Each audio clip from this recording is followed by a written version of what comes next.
ಸ್ನೇಹಿತರೆ, ಇವತ್ತೊಂದು ಆಕರ್ಷಕವಾದ, ಅತಿ ರೋಚಕವಾದ, ತುಂಬ ಒಳ್ಳೆ ಇಂಟ್ರೆಸ್ಟ್ ಆದ ಮ್ಯಾಟ್ರ್ ತಮ್ಮೆಲ್ಲರಿಗೂ ಹೇಳೋಕ್ಕೆ ಇಷ್ಟಪಡ್ತಿದ್ದೀನಿ. ಅದಕ್ಕೂ ಮೊದಲು ನೀವು ನಮ್ಮ ವೀರ ಸಂದೇಶ ಯೂಟ್ಯೂಬ್ ಚಾನಲ್ನ ಸತ್ಯಾಸತ್ಯತೆಯುಳ್ಳ ವಿಚಾರಗಳನ್ನ ಒಳಗೊಂಡಿರುವ ಚಾನಲು, ಅದನ್ನು ಸಬ್ಸ್ಕ್ರೈಬ್ ಮಾಡಿ, ಲೈಕ್ ಮಾಡಿ, ಶೇರ್ ಮಾಡಿ. ಎಲ್ಲರಿಗೂ ನೀವು ನಮ್ಮ ಸ್ನೇಹಿತರು ಬಂಧು ಬಾಂಧವರಿಗೆಲ್ಲ ಶೇರ್ ಮಾಡಿ ಅಂತ ಹೇಳ್ಕೊಡ್ತಾ ನಾನು ವಿಚಾರವನ್ನು ಮುಂದುವರಿಸ್ತಿದ್ದೀನಿ. ಸ್ನೇಹಿತರೆ, ಕ್ರಿಕೆಟ್ ಅಂತ ಇದ್ದಂಗೆ ರಾತ್ರಿ ನಡೆದಿರೋ ಕ್ರಿಕೆಟ್ನ ಬೆಳಗ್ಗೆ ಅಷ್ಟೊತ್ತಿಗೆ ಒಂದು ಟೆಕ್ನಾಲಜಿ ಯೂಸ್ ಮಾಡ್ಕೊಂಡು ಬೆಳಗ್ಗೆ ಅಷ್ಟೊತ್ತಿಗೆ ವಿಡಿಯೋ ಮಾಡಿಕೊಟ್ಬಿಡ್ತಾರೆ ಎಲ್ಲರೂ. ಅರೆ, ನಾನು ಲೇಟ್ ಮಾಡ್ತಾ ಇದ್ದೀನಿ ಅಂದ್ಕೊಂಬಿಟ್ಟಿದ್ದೀರಾ? ಏನು ಊರೆಲ್ಲ ಕೊಳ್ಳೆ ಆದಮೇಲೆ ನೀನೇನು ಬ್ಯಾಕ್ಲಾಗ್ತೀಯ ಅಂತ? ಆಗಲ್ಲ ಸ್ನೇಹಿತರೆ, ಲೇಟಾದರೂ ಲೇಟೆಸ್ಟಾಗಿ ಕೊಡ್ತಾಯಿದ್ದೀನಿ, ತಗೋತಾ ಇರಿ. ನಾ ಹೇಳೋ ವಿಚಾರಗಳೆಲ್ಲ ಸತ್ಯವಾಗಿ ಇರ್ತದೆ. ಸುಳ್ಳು ಹೇಳೋದು, ಫೇಕ್ ನ್ಯೂಸ್ಗಳು ನನ್ನ ಹತ್ರ ನಾನು ಹಾಕೋದಿಲ್ಲ. ಯಾವುದೋ ವ್ಯೂಸ್ಗೋಸ್ಕರನೋ ಯಾವುದೋ ಒಂದು ಯಾರಿಗೂ ಮಿಕ್ಸೋಕ್ಕೋಸ್ಕರನೋ ನಾನು ಸುಳ್ಳು ಸುದ್ದಿಗಳಂತೂ ನನ್ನ ಲೈಫಲ್ಲಿ ಹೇಳಲ್ಲ ಸ್ನೇಹಿತರೆ. ನಾನು ಸತ್ಯವಾದ ವಿಚಾರನೇ ಹೇಳ್ತೀನಿ ಅಂತ ಹೇಳ್ತಾ, ನನ್ನ ವೀರ ಸಂದೇಶ ಯೂಟ್ಯೂಬ್ ಚಾನಲ್ ಎಲ್ಲರೂ ನೋಡ್ತಾ ಇರಿ. ಸ್ನೇಹಿತರೆ, ನೆನ್ನೆ ಒಂದು ನಮ್ಮ ಭಾರತ ದೇಶದಲ್ಲಿ, ಅಂದರೆ ಒಂದು ಬಾಂಬೆ ಅನ್ನೋ ಒಂದು ಪ್ರದೇಶದಲ್ಲಿ, ವಾಂಖೇಡೆ ಅನ್ನೋ ಪ್ರದೇಶದಲ್ಲಿ ಒಂದು ಮಹಾ ಯುದ್ಧ ನಡೀತು. ಯುದ್ಧ ಯಾಕಪ್ಪ ನಡೀತು, ಯಾವ ರೀತಿ ನಡೀತು ಅಂದರೆ, ಆ ಯುದ್ಧದಲ್ಲಿ ಎಲ್ಲರೂ ಮನೋರಂಜನೆಯನ್ನು ತುಂಬ ಕಣ್ತುಂಬ್ಕೊತಾ ಇದ್ರು. ಆಕರ್ಷಣೆ ಇತ್ತು, ಎಲ್ರಿಗೂ ಸಂತೋಷ ಆಗಿತ್ತು, ನೋಡುಗರಿಗೆ ಹಬ್ಬದೂಟದ ಆಗಿತ್ತು, ರಸದ ಔತಣ ನೀಡೋಂಗಿತ್ತು. ಆ ಯುದ್ಧ ಯಾವ ರೀತಿ ಇತ್ತಪ್ಪ ಅಂದರೆ, ಕುರುಕ್ಷೇತ್ರ ಯುದ್ಧದಲ್ಲಿ ಕುರುಕ್ಷೇತ್ರನ ನೆನಪಿಸುವಾಗಿತ್ತು. ಏನೋ ಮದಗಜಗಳಂತ ಹೋರಾಡಿದ್ದ ಭೀಮ ಮತ್ತು ಜರಾಸಂಧರ ನಡುವೆ ನಡೆಯುತ್ತಲ್ಲ ಯುದ್ಧ, ಅದಂತೂ ನಾವು ನೋಡಲಿಕ್ಕೆ ಸಾಧ್ಯ ಇಲ್ಲ. ಆ ರೀತಿ ಅಂತೂ ಊಹೆ ಮಾಡ್ಕೊಂಡಂಗಿತ್ತು. ಆಮೇಲೆ ಕುರುಕ್ಷೇತ್ರದ ಒಂದು ಚಕ್ರವ್ಯೂಹದಲ್ಲಿ ನುಗ್ಗಿದ ಅಭಿಮನ್ಯುವಿನ ಒಂದು ಪರಾಕ್ರಮವನ್ನು ನೆನಪಿಸುವಾಗಿತ್ತು. ಭೀಮ ದುರ್ಯೋಧನರ ಯುದ್ಧವನ್ನು ಒಂದು ಜ್ಞಾಪಕ ಮಾಡೋವಾಗಿತ್ತು. ಇದು ಯಾಕಪ್ಪ ಅಂದರೆ, ನಮ್ಮ ಭಾರತ ದೇಶದ ಏನೋ ಒಂದು ವಾಂಖೇಡೆ ಕ್ರೀಡಾಂಗಣದಲ್ಲಿ, ಅಂದರೆ ಮುಂಬೈನ ವಾಂಖೇಡೆ ಕ್ರೀಡಾಂಗಣದಲ್ಲಿ ನಿನ್ನೆ ನಡೆದ ಒಂದು 2020 ವರ್ಲ್ಡ್ ಕಪ್ನ ಒಂದು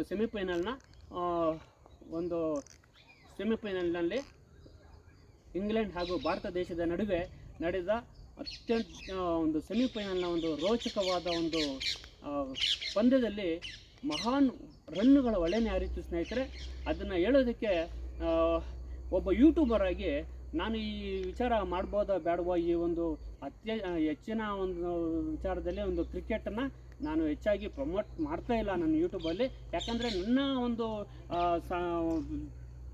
ಚಾನಲ್ನಲ್ಲಿ ಒಂದು ಜನಗಳಿಗೆ ಒಂದು ಒಳ್ಳೆ ದಾರಿ ತೋರಿಸೋದು, ಒಳ್ಳೆ ಸಂದೇಶಗಳನ್ನು ನೀಡ್ತಾ ಇದ್ದೀನಿ ಅದಕ್ಕೋಸ್ಕರ. ಆದರೆ ನಮ್ಮ ಭಾರತ ದೇಶದ ಒಂದು ವಿಚಾರ ಇದು. ನಾನು ಒಬ್ಬ ಯೂಟ್ಯೂಬರ್ ಆಗಿ ಈ ಒಂದು ವಿಚಾರ ಹೇಳಲೇಬೇಕು ಅಂತ ನನಗೂ ಅನಿಸ್ತು. ಯಾಕಪ್ಪ ಅಂದರೆ, ನಾಳೆ ನ್ಯೂಜಿಲೆಂಡ್ ಹಾಗೂ ಭಾರತದ ನಡುವೆ ಭಾನುವಾರ ಒಂದು ಫೈನಲ್ ಪಂದ್ಯ ಇದೆ. ಅದರಲ್ಲೂ ನಮ್ಮ ಭಾರತ ದೇಶನ ಗೆಲ್ಲೋದು ಅಂತ ನಮಗೆಲ್ರಿಗೂ ಒಪ್ಪಿದೆ. ಆದರೂ ಸಹ ಸೆಮಿಫೈನಲ್ನಲ್ಲಿ ಯಾಕಪ್ಪ ವಿಡಿಯೋ ಮಾಡಬೇಕು ಆಗಿತ್ತು ಅಂದರೆ, ಆ ಮ್ಯಾಚು ಇದುವರೆಗೂ ಯಾವುದೇ 2020 ವರ್ಲ್ಡ್ ಕಪ್ಪಲ್ಲಾಗಲಿ, ಯಾವುದೇ ಒಂದು IPL ಅಲ್ಲಾಗಲಿ ಇಷ್ಟೊಂದು ರನ್ನುಗಳು ಎಲ್ಲೂ ಹರಿದಿಲ್ಲ ಸ್ನೇಹಿತರೆ. ನೋಡುಗರಿಗೆ ತುಂಬ ಆಕರ್ಷಣೆ ಆಗಿತ್ತು. ನಮ್ಮ ಭಾರತ ದೇಶದ ಒಂದು ತಂಡ ಏನಿತ್ತು, ಇವರು 253 ರನ್ನು ಹೊಡೆದ್ಬಿಟ್ಟಿದ್ರು. 2020 ಹೊಡೆದಿದ್ದು 200ಕ್ಕಿಂತ ಹೆಚ್ಚು ಹೊಡಿಬೇಕಂದ್ರೆ ಅದು ಒಂದು ಮಹಾ ಉತ್ಸಾಹ ಇರಬೇಕು, ಒಂದು ಸಾಧನೆ ಅನ್ಬೋದು.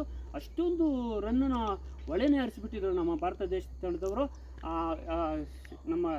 ಅದರಲ್ಲಿ ನಮ್ಮ ಭಾರತ ತಂಡದ ಒಂದು ಆರಂಭಿಕ ಆಟಗಾರ ಸಂಜು ಸ್ಯಾಮ್ಸನ್ ಇತ್ತೀಚಿನ ದಿನಗಳಲ್ಲಿ ತುಂಬ ಕೊಡ್ತಾ ಇದ್ದಾರೆ.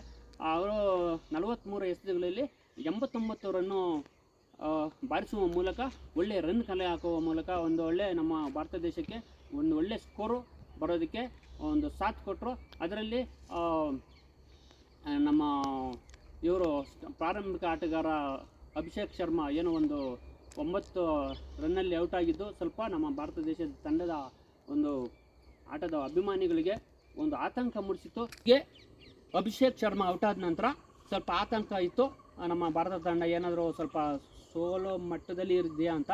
ಆದರೆ ಸೂರ್ಯಕುಮಾರ್ ಯಾದವ್ ಆಗಿರ್ಬೋದು, ಇಶಾಂತ್ ಕಿಶನ್ ಆಗಿರ್ಬೋದು, ಆಮೇಲೆ ತಿಲಕ್ ವರ್ಮಾ, ಆಮೇಲೆ ಶಿವಮ್ ದುಬೆ, ಅಕ್ಷರ್ ಪಟೇಲ್ ಇವರೆಲ್ಲ ತುಂಬ ಸಾಥ್ ಕೊಟ್ಟು ಚೆನ್ನಾಗಿ ರನ್ ಮಾಡುವುದರ ಮೂಲಕ ನಮ್ಮ ಭಾರತ ದೇಶದ ತಂಡದ ಕ್ರಿಕೆಟ್ ತಂಡದ ಹೈಯೆಸ್ಟ್ ಸ್ಕೋರನ್ನು ಗಳಿಸೋದಕ್ಕೆ ಒಂದು ಒಳ್ಳೆಯ ಸಾಥ್ ನೀಡಿ ಇಷ್ಟು ಉತ್ತಮವಾದ ರನ್ ಕಲೆ ಹಾಕಿದ್ರು ಅಂತ ಹೇಳ್ಬೋದು. ತದನಂತರ ಬಂದ ಇಂಗ್ಲೆಂಡ್ನವರು ಬಂದಂಗೆ ಬಾರಿಸ್ತಾಯಿದ್ರು ಸಿಕ್ಕಾಪಟ್ಟೆ. ಯಾರು ಔಟ್ ಆದರೂ ಪರವಾಗಿಲ್ಲ, ಬಂದವರು ಬ್ಯಾಟನ್ನೇ ಏನು ಒಂದು ಅಡ್ಜಸ್ಟ್ ಮಾಡ್ಕೊಳೋದ್ರಲ್ಲೂ ತಡ ಇರಲಿಲ್ಲ. ಅಷ್ಟು ವೇಗವಾಗಿ ಬಂದಂಗೆ ಸಿಕ್ಸ್ಗಳು ಫೋರ್ಗಳು ಬಾರಿಸೋದ್ರ ಮೂಲಕ ಅವರು ಇನ್ನೇನು ಈ 253 ಏನಿದೆ ಅವರೇನು ಗೆಲ್ಲಲ್ಲ ಬಿಡಪ್ಪ, ಅಷ್ಟು ರನ್ನು ಇದುವರೆಗೂ ಯಾರೂ ಚೇಸ್ ಮಾಡಿಲ್ಲ. ಆದರೆ ಇವರು ಮಾಡಲ್ಲ. ಭಾರತ ತಂಡ ಅಂದರೆ ಏನು ಸುಮ್ಮನೆ ಅಂತ ಅಂದ್ಕೊಂಡಿದ್ರೆ ಅವರು ಬಂದವರು ಚೆನ್ನಾಗಿ ಬಾರಿಸ್ತಾಯಿದ್ರು, ಯಾವುದೇ ಒಂದು ಭಯ ಇರಲಿಲ್ಲ.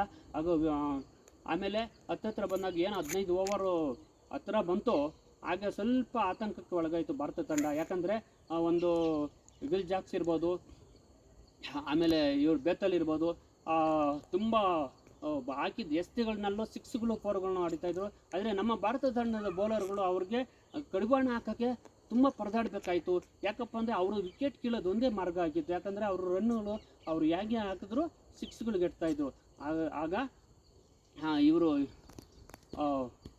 ವಿಲ್ ಜಾಕ್ಸ್ನ ಒಂದು ಸಿಕ್ಸ್ ಹೊಡೆಯೋ ಅದನ್ನು ಒಂದು ಅಕ್ಷರ್ ಪಟೇಲ್ನ ಕ್ಯಾಚ್ ಹಿಡಿದು, ಅಪ್ಪ ನಾನು ಹಿಡ್ಕೊಳಕ್ಕಾಗಲ್ಲ, ತಗೊಳಪ್ಪ ಅಂತ ಶಿವಮ್ ದುಬೆಗೆ ಕ್ಯಾಚ್ ಹಾಕಿ, ಅಣ್ಣ ನನ್ನ ಕೈಯಲ್ಲಿ ಆಗಲ್ಲ, ನೀನೇ ಮುಂದುವರ್ಸು ಅಂತ ಆ ಒಂದು ವಿಕೆಟ್ನ ಕೀಳುವುದ್ರ ಮೂಲಕ ಒಂದು ಸ್ವಲ್ಪ ಸಮಾಧಾನ ಕೊಟ್ಟರು. ಆಮೇಲೆ ಸಿಡಿತಾ ಇದ್ದಿದ್ದು ಒಂದು ಇವ್ರು ಬೇತಲ್ಲಿ ಏನಿದ್ರು ಅವರು ಕೂಡ ಏನು ಕಂಟ್ರೋಲ್ ಇಲ್ದಿರ ಬಾರಿಸ್ತಾಯಿದ್ರು. ಆಗ ಇನ್ನೇನು ಭಾರತ ತಂಡ ಇನ್ನೇನು ಸೋಲೋ ಮಟ್ಟಕ್ಕೆ ಬಂದುಬಿಡ್ತು ಅನ್ನೋದರಲ್ಲಿ ಏನು ಈ ಬೇತಲ್ ಬಾರಿಸಿದ್ದ ಒಂದು ಚೆಂಡನ್ನು ಹಾರ್ದಿಕ್ ಪಾಂಡೆ ಹಿಡಿದು ಆಕ್ಟಿವ್ ಆಗಿ ಫೋರ್ಸ್ ಮಾಡುವುದ್ರ ಮೂಲಕ ಅಂದ್ರೆ ಅಷ್ಟೇ ವೇಗವಾಗಿ ಯಾರು ಸಂಜು ಸ್ಯಾಮ್ಸನ್ ಹಿಡಿದು ತಕ್ಷಣ ವಿಕೆಟ್ ಹೊಡೆದು ಅವರ ರನ್ಔಟ್ ಮಾಡುವುದ್ರ ಮೂಲಕ ನಮಗೆ ಸಮಾಧಾನ ಮಾಡಿದ್ರು. ಇದರಲ್ಲಿ ವಿಚಾರ ಏನಪ್ಪ ಅಂದರೆ ನಮ್ಮ ಏನೋ ಒಂದು ಫ್ಯಾಮಿಲಿಲಿ ಏನೋ ಕಷ್ಟ ಬಂದುಬಿಟ್ಟಿರ್ತದೆ. ಒಂದು ಮಗ ಕೇಳ್ತಾರೆ, ಅಮ್ಮ ಏನಮ್ಮ ಮಾಡೋದು ಅಂದರೆ ಅಮ್ಮ ಹೇಳ್ತಾರೆ ಮಗುಗೆ, ಮಗು ಅಪ್ಪ ಇದ್ದಾನೆ ಬಿಡಪ್ಪ ನೋಡ್ಕೊತಾನೆ ಅಂತ. ಅಂದರೆ ಒಂದು ಫ್ಯಾಮಿಲಿಗೆ ಅಪ್ಪ ಒಂದು ಆಪತ್ ಬಾಂಧವ.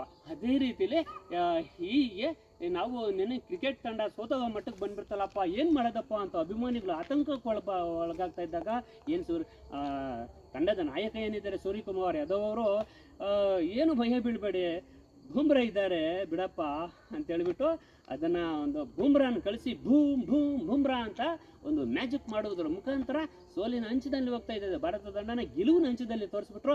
ಇನ್ನೇನು 2-3 ಓವರ್ಗಳಿದ್ದಾಗ ಆ ಒಂದು ಮ್ಯಾಜಿಕ್ ಮಾಡಿ ಇನ್ನೇನು ಕೊನೆಯಲ್ಲಿ 1 ಓವರ್ ಇದ್ದಾಗ 30 ರನ್ ಬೇಕಾಗಿತ್ತು ಏನೋ ನಮ್ಮ ಭಾರತ ತಂಡನ ಚೇಸ್ ಮಾಡೋದಕ್ಕೆ ಇಂಗ್ಲೆಂಡ್ಗೆ. ಆದರೆ 30 ರನ್ ಏನು ಮಾಡ್ತಾರೆ ಬಿಡಪ್ಪ ಅಂತ 1 ಬಾಲ್ ಅಥವಾ 2 ಬಾಲ್ ಅವರು ಸ್ವಲ್ಪ ಕಂಟ್ರೋಲ್ ಮಾಡಿದ್ರು. 4 ಬಾಲ್ ಕಂಟ್ರೋಲ್ ಮಾಡೋಕ್ಕೆ ಆಗಲಿಲ್ಲ. ಹೊಡ್ಕೋಗ್ರೆ ಏನಾನ ಆಗಲಿ, ಏನು ಅವರು ಸಿಕ್ಸ್ಗಳು ಬಾರಿಸಿದ್ರು ಸಹ ಇವ್ರು ಏನು ತಲೆಗೆಡ್ಸ್ಕೊಳ್ಲಿಲ್ಲ. ಇನ್ನೇನು 4 ಬಾಲಲ್ಲಿ 30 ರನ್ ಏನು ತಾನೇ ಹೊಡೆಯೋಕ್ಕಾಗ್ತದೆ ಅಂತ ಬಿಟ್ಟುಬಿಟ್ರು.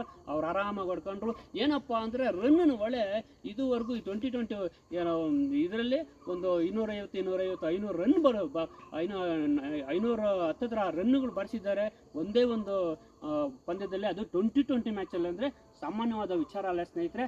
ಆದರೆ ಇದೇ ನಮ್ಮ ಎಲ್ಲ ಮ್ಯಾಚ್ಗಳನ್ನು ಇದೇ ಥರ ನಮ್ಮ ಭಾರತ ತಂಡ ಗೆದ್ಕೊಂಬರ್ತಾ ಇದೆ.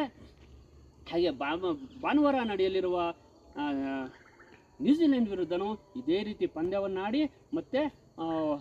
ಮತ್ತೊಂದು 2020 ವರ್ಲ್ಡ್ ಕಪ್ ಕಿರೀಟ ನಮ್ಮ ಭಾರತ ದೇಶಕ್ಕೆ ತಂದುಕೊಳ್ಳಿ ಅಂತ ಹೇಳ್ತಾ, ಎಲ್ಲರೂ ನಮ್ಮ ವೀರ ಸಂದೇಶ ಯೂಟ್ಯೂಬ್ ಚಾನಲ್ನ ಇನ್ನೂ ಸಬ್ಸ್ಕ್ರೈಬ್ ಮಾಡಿಲ್ಲ ಅಂದರೆ ಎಲ್ಲರೂ ಸಬ್ಸ್ಕ್ರೈಬ್ ಮಾಡಿ, ಲೈಕ್ ಮಾಡಿ, ನಿಮ್ಗೆ ಏನು ಅನಿಸಿದೆ ಕಮೆಂಟ್ ಮಾಡಿ, ಎಲ್ರಿಗೂ ಶೇರ್ ಮಾಡಿ ಅಂತ ಹೇಳ್ತಾ ನಮ್ಮ ಈ ಒಂದು ಚಾನಲ್ನ ವಿಡಿಯೋ ಮುಗಿಸ್ತಾ ಇದ್ದೀನಿ.